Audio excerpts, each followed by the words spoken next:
Thưa các quý vị, thì Hiệp hội Kế toán Quản trị Hoa Kỳ IMA là một tổ chức nghề nghiệp danh tiếng toàn cầu. Tổ chức này được thành lập từ năm 1919 với hơn 140.000 hội viên sinh hoạt tại hơn 300 chapter, được công nhận tại hơn 140 quốc gia. Và ngày hôm nay thì hội thảo của chúng ta rất vui mừng được chào đón bà Loreal Jiles. Bà hiện đang là giám đốc nghiên cứu về chuyển đổi tài chính và công nghệ kỹ thuật số của IMA. Bà đã có rất nhiều năm kinh nghiệm làm việc tại California, trực tiếp tham gia vào các dự án áp dụng các công nghệ kỹ thuật số hàng đầu và tân tiến nhất. Bà cũng đại diện cho IMA tương tác với rất nhiều các nhà lãnh đạo doanh nghiệp về lĩnh vực kế toán quản trị, đồng thời cung cấp các nghiên cứu khảo sát và nguồn lực cho phép nâng cao kỹ năng của các chuyên gia kế toán tài chính và kinh doanh. Trong một vài năm qua thì chắc hẳn là các chị cũng đang nghe rất nhiều đến các thuật ngữ như là Data Analytics, phân tích dữ liệu, hay là tự động hóa quy trình robot và AI, trí tuệ nhân tạo, đúng không ạ? Và tôi tin chắc rằng trong 45 phút tiếp theo thì bà Loreal Jiles sẽ có rất nhiều chia sẻ bổ ích với các anh chị về khái niệm này, đặc biệt là trong bối cảnh kế toán tài chính. Và bây giờ thì xin trân trọng kính mời bà Loreal lên chia sẻ cùng các anh chị ạ. Loreal, welcome on board. Can you please share your screen and start your presentation?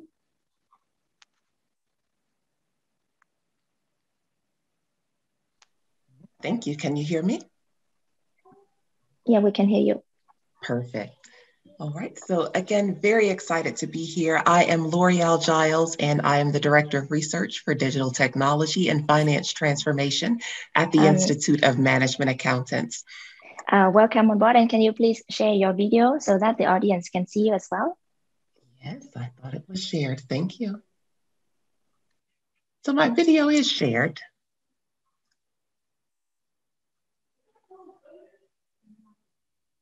Are you able to see it? I can see your slides, Loreal. Okay. Yeah. So should I proceed? Yes, please go ahead. Thank you. Okay, awesome.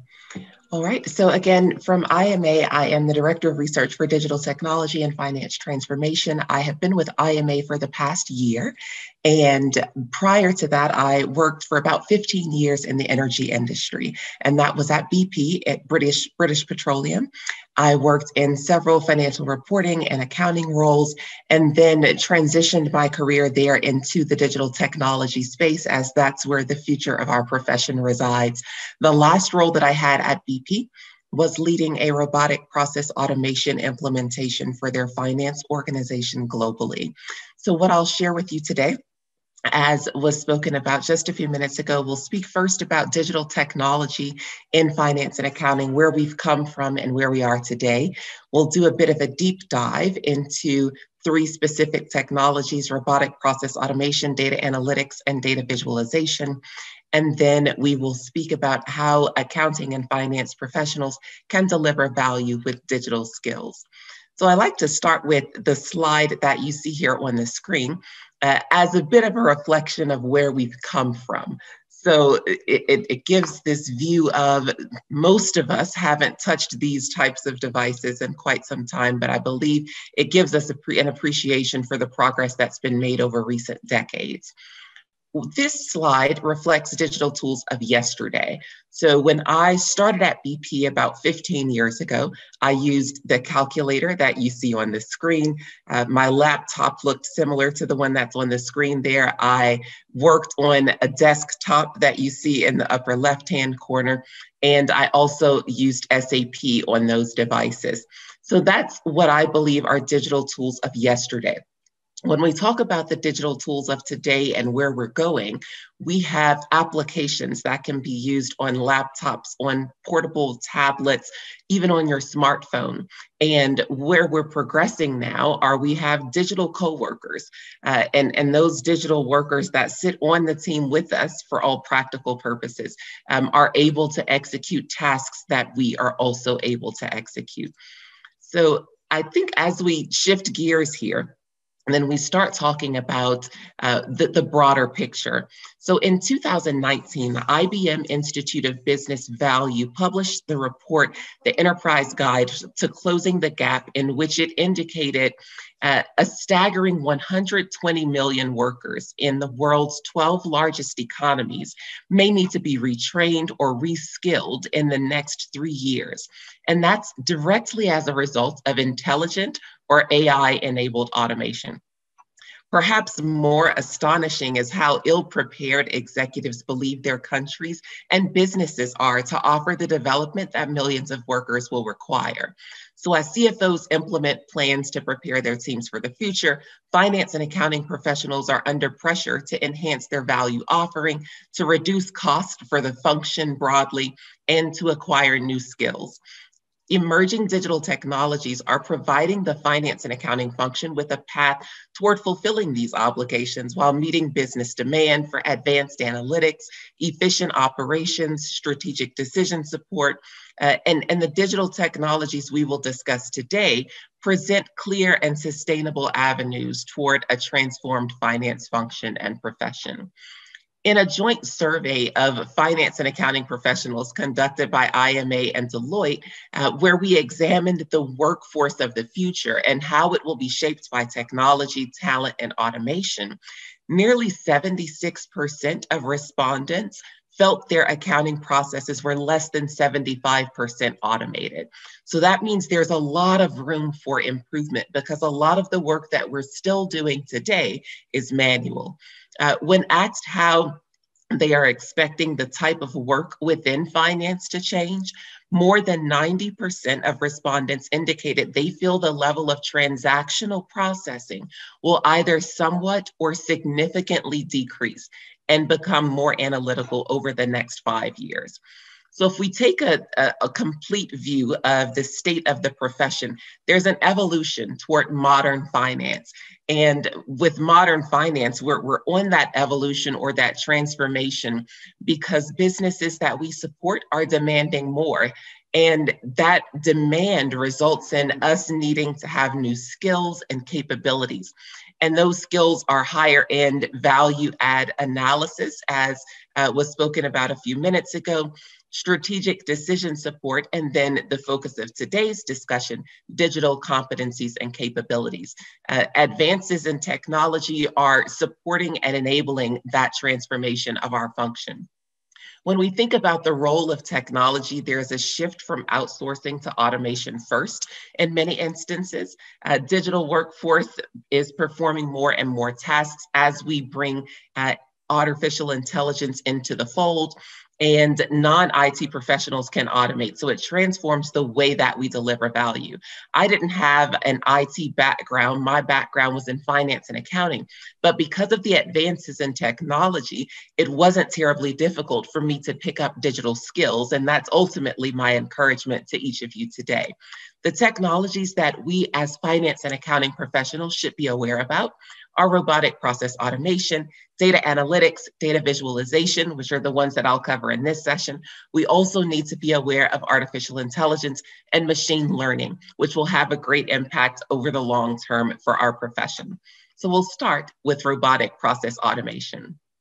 So what is RPA, or robotic process automation? RPA is technology that enables a robot or the digital worker, and we call them bots for those of us that are working intimately with the technology. It allows the robot to execute processes by emulating human interaction with computer applications, and that happens through the user interface. So it's effectively saying that the bot is emulating the clicks of your mouse and the keystrokes when you type on your keyboard. And it's able to do that in any type of application. And that can be a web-based application on the internet or your accounting software that's on your desktop machine. Bots are executing automation opportunities. And I do like to say this point often, although it's tempting to say we're not developing bots, we're developing the processes that bots will perform. So now we'll talk about a bit of the capability and the software for RPA.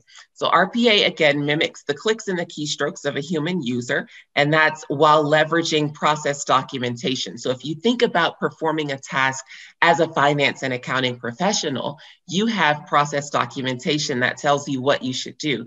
And that's the same thing that this virtual robot is using. So instead of it being a PDF document, you'll document the steps within the RPA software. And those steps that you document will tell the virtual robot what to perform and when to perform it. And we'll talk about that in a little bit when we show inside an RPA tool. Bots can also log into and perform tasks in accounting and operational applications. They can retrieve data from websites. They can perform data entry, generate reports, read PDF documents, and that's where we start talking about the marriage of RPA and artificial intelligence. They can send emails and so much more. So all of that can happen 24 hours a day, 7 days a week, 52 weeks a year. As we talk about intelligent RPA, which is, I call it the sophisticated pairing of RPA and artificial intelligence, that enables a bot to learn as it's processing transactions. And so you'll have instances where you want to read invoices, and instead of using 300 invoice processors, humans, you could leverage artificial intelligence and RPA to read and process those invoices and call out exceptions or flag those exceptions for humans to review. So most RPA software, as you'll see on the right of the screen, is made up of 3 primary components: the bots, a bot manager, and a workflow design module. The bots themselves, or the virtual robots, perform processes. The bot manager enables scheduling and allocation of developed processes. And the workflow design module is where processes are developed. So where you would spend the bulk of your time, if you were an RPA developer, which I learned to be a few years ago, I spent the bulk of my time in the workflow design module. And that's what I'd like to give you a glimpse into on the next slide. So I thought it would be valuable for those of you not familiar with RPA to see what an RPA tool looks like. And so I selected UiPath. This is the tool that I'm most familiar with, but I've also automated in Automation Anywhere, and Blue Prism is another of the leading RPA tools that's out there today. UiPath is one of the most user-friendly ones for business users. So this screenshot is of the workflow design module. So this is where you would go to actually develop a process for a virtual robot.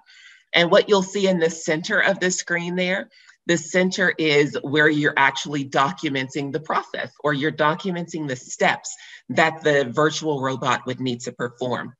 What you see on the left side of the screen is the different activities that you can select. So all of this is already available, and we're not using programming languages for your basic process automation with RPA.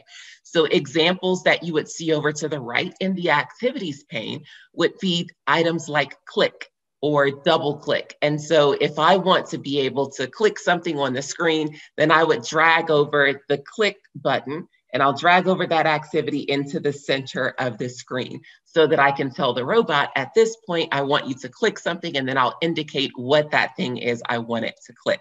It's called drag and drop functionality. So on this next slide, what you'll see here, and I'm turning to the right so that I can make sure to point to the right screen, I pulled over an activity called Open Browser. An Open Browser is just opening your internet browser. So if you want to open Edge, it could be Microsoft Edge, it could be Google Chrome, you can open either of those. And so Open Browser will say, which one do you want to open? I said Open Internet Explorer. And you bring over Open Browser, and then you type in the web address that you want that browser to navigate to. So I typed in Amazon.com. So all I've done is dragged over Open Browser to the center and then typed in Amazon.com so it knows what I want it to go to once it's on the internet. And what you'll see over to the right is a properties pane. And that pane will be different for each activity that you pull over. But in this scenario, it lets me select the browser that I might want to use or a few other things. So what you'll see On the next screen is I've pulled together an SAP example if you're working in the accounting system or in the ERP. And this example will show you here the same window, the same pane that you would have seen in the workflow design module. And I've just pulled over a double click activity. So I drag over double click and I say, I want it to double click on this SAP browser. I want it to type my username. And when you're using a virtual robot, the virtual robot will have its own username just as you do. So you'll have it type username, you pick the field you want it to type it into, you have it type the password, you can select the field you want it to type the password into as well. And then as we log into SAP, the example that's on the screen here is if we wanted to search for a vendor in SAP. And in that scenario, you can see over to the right, this is the screen that I, as an accounting professional, would go use if I wanted to find a vendor in SAP. At BP, we had thousands and thousands of vendors. So I would go here, and this could happen for any accounting application. You could be using QuickBooks even and have the same functionality available. So I would say, open up this tab, and I want you to type in a company name in the name field. And so I like to give those examples because it stops RPA from feeling theoretical and allows it to be more practical and something that we can relate to. All this is doing, as you'll notice, I haven't discussed any programming languages. I haven't had to write any code. I'm just documenting the steps of my business process. And there are hundreds of built-in activities within these RPA tools, like open browser, click, double click, type into, and all of those activities are allowing me to automate the process. And so when I click the green play button at the top, after I've documented, say, 3 steps, then I would hit that button and it would go open the internet browser. It navigates to Amazon.com if that's the one I wanted it to do, and then type something into a field there. So hopefully this demystified RPA just a little bit. It's something that's very real and something that we can leverage ourselves. A lot of the technology that we'll have to embrace, we'll have to upskill substantially from a programming perspective, learning code and the like. And RPA presents an amazing middle ground and a lower barrier to entry for business, finance, and accounting professionals. The last piece that I'll close with for this section is, as we marry artificial intelligence with robotic process automation, the complexity of processes that can be performed will continue to increase. But again, as was said earlier, we will still need humans to lead those processes, to oversee those processes, to ensure the right controls are in place, and to design those processes as well. So now we'll shift gears into data analytics. So with data analytics, there are 4 different types of data analytics. That's descriptive, diagnostic, predictive, and prescriptive. So descriptive analytics, the one that you see down to the bottom left, is answering the question, what happened? It is kind of saying, although the question of what happened can be answered with great granularity with this approach, descriptive analytics provides insights by indicating that something is wrong or right, but it doesn't explain why. And so these can be instances where you want to go and look at the financial statement or the financial activity for the first quarter of the year. And going to dive into that data, you'll understand there was an increase from third quarter to fourth quarter in total revenue for a certain department. That would be descriptive analytics, accessing that data, but you don't have the why yet. So if you go to diagnostic analytics provides an answer to why something is happening. It tracks the changes and analyzes variances by measuring different aspects of historical data against each other. This measurement of historical data takes place by drilling down into the data, which we'll all be familiar with, and detecting anomalies and identifying correlations. And so in the example that I gave, where you saw an increase in revenue from third quarter to fourth quarter, as you progress to diagnostic analytics, then you might find that it was a specific product that you sold more of from third quarter to fourth quarter. And now you're starting to get to the why the overall revenue has increased. As you continue to progress, you can get to predictive analytics. And predictive analytics offers insight into what is likely to happen. So the other two were looking into the past. Predictive analytics is looking into the future. What is likely to happen in the future given the current circumstances?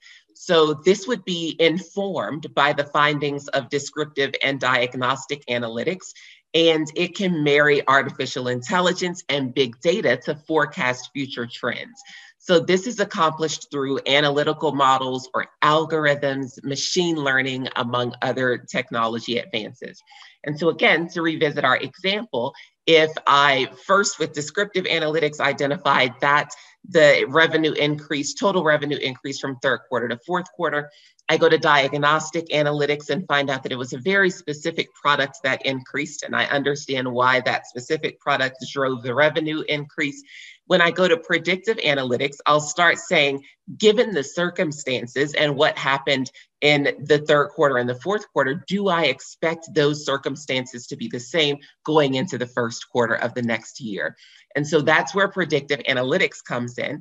And as we progress to the most advanced side of this, prescriptive analytics goes a step beyond predicting what will happen and presents specific actions that should be taken to increase the likelihood of a desired future result. So if you would like to see your revenue sustained on an increased basis for that specific product, then when you understand what the circumstances are that created it, you can then predict what will happen in the future and make adjustments as needed to ensure that you're able to sustain that increased revenue.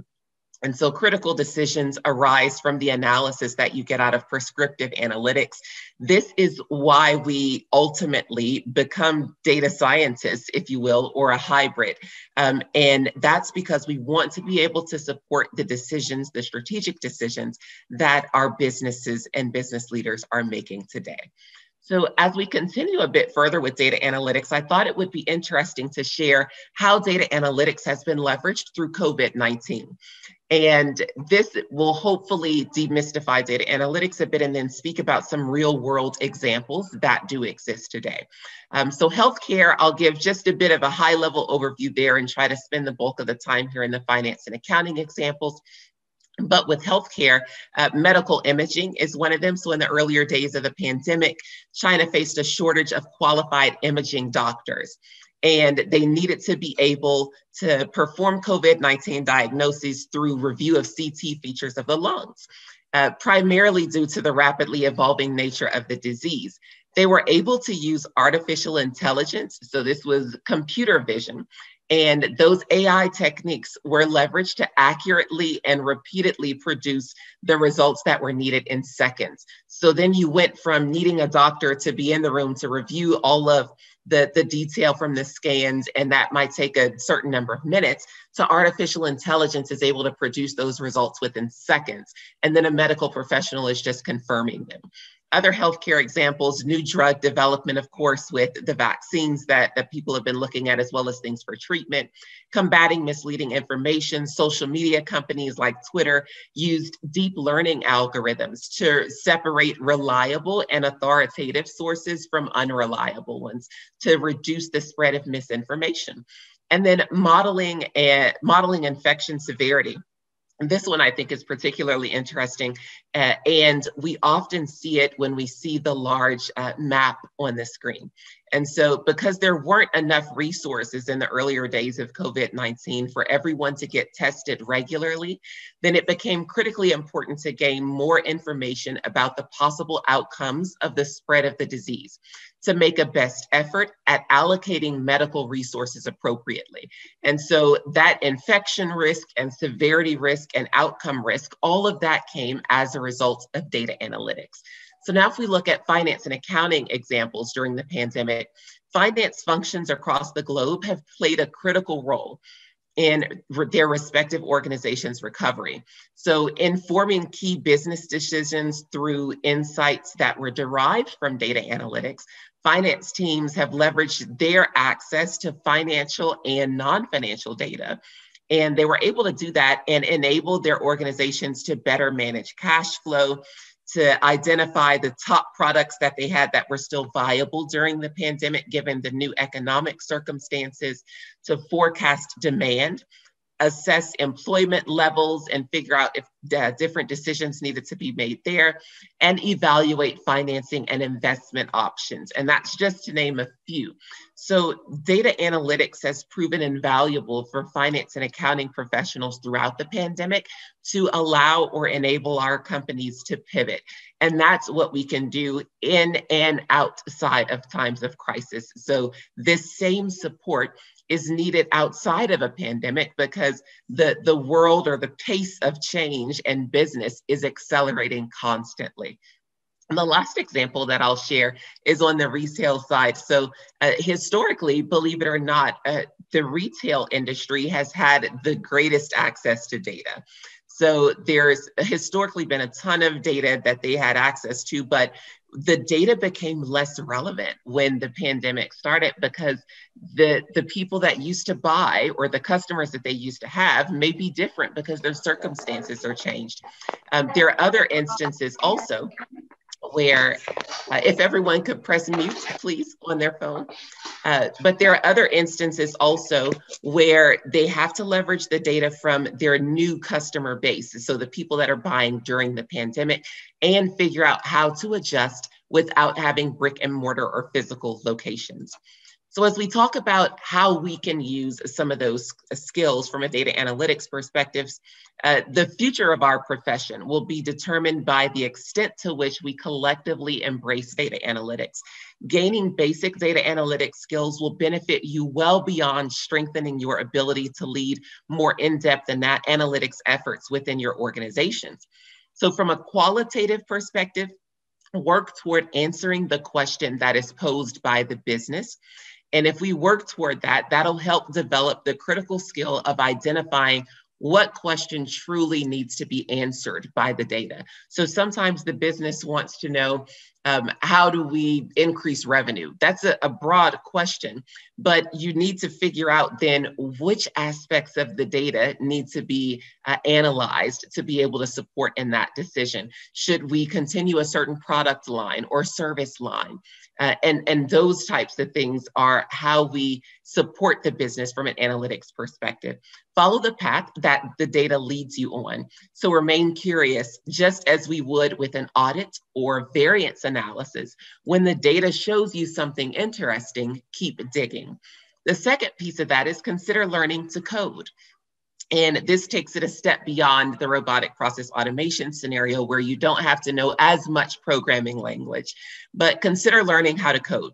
You don't have to become an expert in coding or programming, but a foundational knowledge can elevate the way you think about business problems, and it can take you a long way. So IMA offers a data analytics and visualization fundamental certificate course, and we'll share that later. But if you think more broadly, even we need to focus on kind of watching maybe even just introductory videos of Python or R or BASIC. And so those are different programming languages that are popular.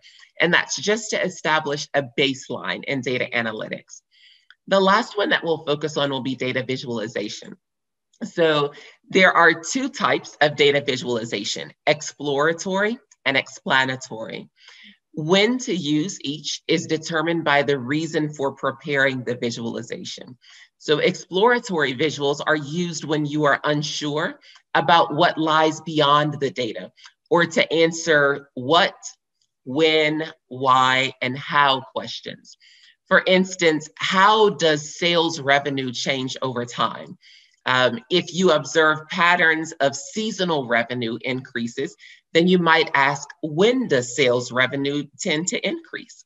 And that would be followed by, why did sales revenue increase at that time?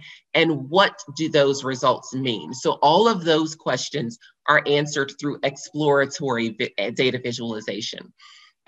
Explanatory visuals are typically used when you want to communicate specific aspects of the story or the story in its entirety to your audience. So the skill or the capability of storytelling has become increasingly important for finance and accounting professionals. And it's not storytelling, of course, in the traditional sense, but the story that we need to be able to tell effectively is the story of the data. This also is important to note that data visualization is merely an extension of data analytics and is also under the broader data science umbrella. So I want to show here an example. We'll do two examples of dashboards. So data visualization in action. What you see here is an example of a Tableau data visualization dashboard. And so this is just a pretty straightforward example. You see across the top, there are some tiles that show you key metrics, total revenue, gross profit, net income, those types of things. And you can click on each of those individual metrics. And when you click on them, that's drilling down into the data. So that's understanding more about the data that's behind those numbers. In addition to those key figures that you might want to see at the top, you could have graphs. And so the graphs beneath that will give you comparisons of data. And that'll allow you to more effectively, one, communicate the story behind the data. And if you want to go the exploratory route, then you can also click on each of these individually, and it will give you very specific detail about what happened in July, for example, from a revenue or a gross profit perspective. So this dashboard that's on the screen is from Tableau, but you're not limited to Tableau. You could leverage Power BI. There's a host of these data visualization tools that are available. And if you learn a little bit of programming as well, then you can perform even greater or more advanced analytics processes within the data visualization tools that are available.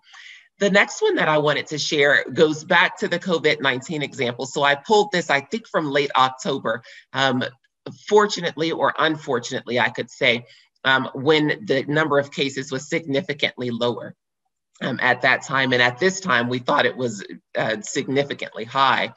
But what you'll see here is the use of data visualization in COVID-19. And so recognized for its predictive power and problem-solving capability, data analytics has become an essential tool to fight the pandemic, as we discussed earlier. And what you'll see is among the most noteworthy uses of data visualization and data analytics is this dashboard by the World Health Organization. And so anyone can access this online through the World Health Organization. And it uses data to report confirmed cases, deaths, and recoveries by geography. So this same type of information is what we can do with financial data. So if we work for an international company, we could leverage showing what revenue has been or what sales have been in those different locations. That can be volume or financial, the value side of things. And so I think it's important here with this use of descriptive analytics and the combination of data visualization, it's mapping the relative intensity of confirmed infections in various regions. And this dashboard is titled the World Health Organization Coronavirus Disease, if you want to go and look for it online. What I'll speak to next are how we can upskill. So how we can deliver greater value with the tools that we've discussed. So this one here, focusing on data visualization, there are a host of data visualization tools. Familiarize yourself with at least one of, I'd say, the three leading data visualization platforms. Tableau and Microsoft Power BI both offer free versions that will aid in building your skill set. I suspect the gentleman from Just Analytics could speak to that as well through their Microsoft partnership. Watch a few tutorials online of some of the leading tools, or the one that your organization is using. So your organization may already be using a specific data visualization tool. Try to leverage that, even if it's not one of the leading three, and practice using some of those basic data visualization skills. You can watch a few videos for free to understand how to put together a dashboard. Visualization concepts, knowledge of data visualization tools is not as important as development of a broad skill set that equips you with the ability to determine what types of visualization should be used in specific scenarios. And so IMA, we have some courses on that, and there's also a recent article in our Strategic Finance magazine that helps you understand when should you use a pie chart versus a bar graph. Communication is also incredibly important. We just spoke about the value of storytelling. And then, of course, the data analytics side, if we have those data analytics skills, then what we're doing from a data visualization perspective is more valuable. Ryan, my colleague from IMA, when he speaks, will talk a little bit more about other upskilling opportunities. This is with the Certified Management Accounting designation. That exam has a component that focuses specifically on technology and analytics. And so as you prepare for that particular section of the exam, you're also building the skills that are needed to better support your employers. Beyond the Certified Management Accountant designation, we have a Technology and Analytics Center, and there are a host of courses that are available for data analytics and visualization. I've developed courses in RPA, and so there's a series of 4 courses that's available through IMA there. Blockchain, cybersecurity, a host of things that are currently available. So I encourage you to explore some of those opportunities. And even if you don't choose the IMA resources, look into building your skills specifically in RPA, data visualization, data analytics. I believe in the short term, RPA will have the greatest impact, or automation in general, I should say, will have the greatest impact on our profession. But over the long term, it's absolutely data science, data analytics that will have the greatest impact. So as we wrap up here, automation is here to stay. And I think that's important to recognize. This is not a phase that we're going through. Automation is here to stay. Digital teammates, as I call them. So when I led the RPA program, I acted as though I had digital workers or digital employees, just as I had human ones. And digital teammates are already on the payroll. Leadership is assigning them finance and accounting tasks. As technology capability continues to advance, the complexity of the processes digital teammates can perform through technology will undoubtedly increase. And I suspect we'll talk a little bit more during this session about the artificial intelligence role within the broader technology landscape. To become more efficient, to eliminate mundane tasks and holistically transform the finance and accounting function, many CFOs are already looking to RPA, data analytics, and data visualization as tools that also expose staff to digital tools, reduce costs, and pave the way for other technologies. I recommend starting with RPA, data analytics, data visualization before you progress to artificial intelligence, because if your processes don't already have some structured data or some clean data, some data that you can trust for what it's worth, or if you don't already have the time from an automation perspective to be able to focus on the more advanced side of things, then AI won't benefit you as much. So it's important to have that foundation of core technology and confidence in the data first. Making the decision to gain digital skills will enable finance and accounting professionals to find ourselves more valuable, and I'd say subsequently more marketable from the experience. So developing these skills, they're highly coveted skills. They allow us to transcend in the IT world as well as the finance and accounting world. So roles that I could have now, because of the marriage of finance and accounting and technology, I could take jobs in the technology space or in the finance and accounting space. And now, hopefully, this has been beneficial to you, equipped with the information that's been provided. Those of you who have not yet embraced digital technology, I'm hopeful that you feel prepared, encouraged, and perhaps motivated to proceed and learn a little bit more about digital technology as the profession embarks upon a bright yet different yet different future alongside your digital teammates. The business world should embrace itself as the power is transformed. The power of technology is transformed. So again, very excited to have shared this information with each of you today, and I'll hand it back over to the moderator. Thank you very much, Loreal, for your very insightful sharings.